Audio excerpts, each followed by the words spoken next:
Hey, welcome to Quick Thinking. So on May 7, Christopher Rufo published an article talking about Disney and the amount of wokeness that's going on. They have the executives are elevating critical race theory inside. They are training people on systemic racism, white privilege, white fragility, white savior complex, or at least being white saviors. They've made affinity groups that are segregated based on race. He obtained this stuff from a bunch of whistleblowers. So, before I read this to you, let's all just acknowledge that if you've been paying any attention, this should not come as any surprise. We know that Disney is woke. Rufo wrote, Disney's diversity and inclusion programs called Reimagine Tomorrow, which paints a disturbing picture of the company's embrace of racial politics. Multiple Disney employees who requested anonymity out of fear of reprisals told me that the Reimagine Tomorrow program, though perhaps noble in intent, has become deeply politicized and engulfed parts of the company in racial conflict. So they're setting up this thing to supposedly fight racism, and in the end, it's causing more racial division. Fantastic. The core of Disney's racial program is a series of training modules on anti-racism. There we go. Anti-racism, which is just a part of the critical race theory ideology, which is now pervading all of the major institutions, all the big businesses, and academia, and so forth. He also said, the United States, the document claims, has a long history of systemic racism and transphobia, and white employees in particular must work through feelings of guilt, shame, and defensiveness to understand what is beneath them and what needs to be healed. Disney recommends that employees atone by challenging color-blind ideologies and rhetoric, such as all lives matter and I don't see color. They must listen with empathy to black colleagues and must not question or debate black colleagues' lived experience. I don't know, it's very authoritarian-esque because, you can't question anything. What if something makes no sense whatsoever? Perhaps, maybe when I question something, that wasn't racism, maybe it's because it wasn't racism. But to them, if anything happens to a black colleague and they say it was because of racism, it was because of racism. Truth doesn't matter. He also said Disney tells employees that they should reject equality with a focus on equal treatment and access to opportunities, and instead strive for equity with a focus on the equality of outcome. That part right there is extremely, extremely dangerous and evil.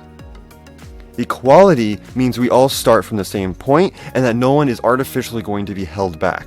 Nobody's going to be artificially told they can't do something because of their sex or their race or disability. They won't have artificial stumbling blocks or blockage in their way as they try to pursue whatever it is they're trying to pursue. Equity means you have more than this person because X, Y, or Z, even if it's something you did, like merit or hard work you put in.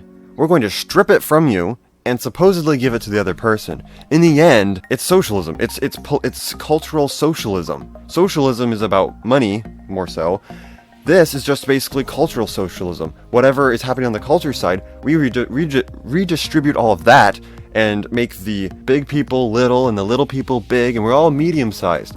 In reality, the same thing happens in the social side as it does in the financial side. Everybody ends up equally hurt, not equally succeeding. And then also the company tells people, especially those who are white, participants are supposed to engage in going through a white privilege checklist. It's belittling you for having success or for not having particular troubles in life. Although being a man or being a white is not a success, not a loss, it is. Anyways, next, participants learn about white fragility. The program interprets beliefs such as I am a good person, I can't be racist, and I was taught to treat everyone the same as evidence that the participant or of the participants internalized racism and white fragility. This whole idea of white fragility and critical race theory, it's unfalsifiable. Basically, no matter what you say to them, You have white fragility, being a white person. Only way to be not racist is if you purge yourself and you bend the knee and you say, oh, I'm so sorry for everything wrong I and everybody else in the past did. It's racism against white people. Let's be real. The document claims that competition, power hoarding, comfort with predominantly white leadership, individualism, timeliness, and comprehensiveness are white dominant values that perpetuate white supremacy culture and must be rejected. Excuse me? That awfully sounds like you're saying being an individual and being on time and being comprehensiveness in your thinking and in your work you do. That sounds like racist against black people or anybody who's not white. What, they can't be on time? They can't be an individual? They're the sum of their color? That's racist.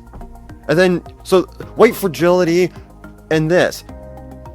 You're racist against white people, and you're racist against black people. You're racist against everyone. Congratulations. In trying to help people, you made everything worse.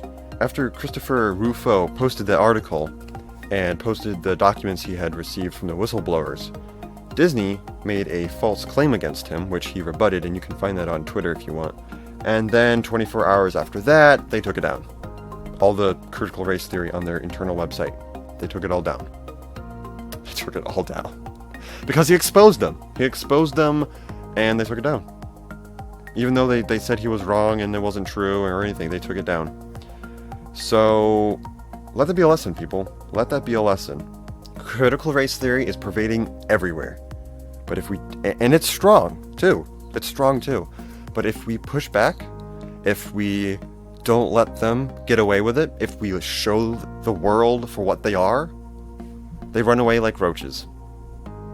And we can win. We can win. It may seem like a giant Goliath, but remember, David fought Goliath and won. And so, by the Lord's help, we can too. So, stay encouraged.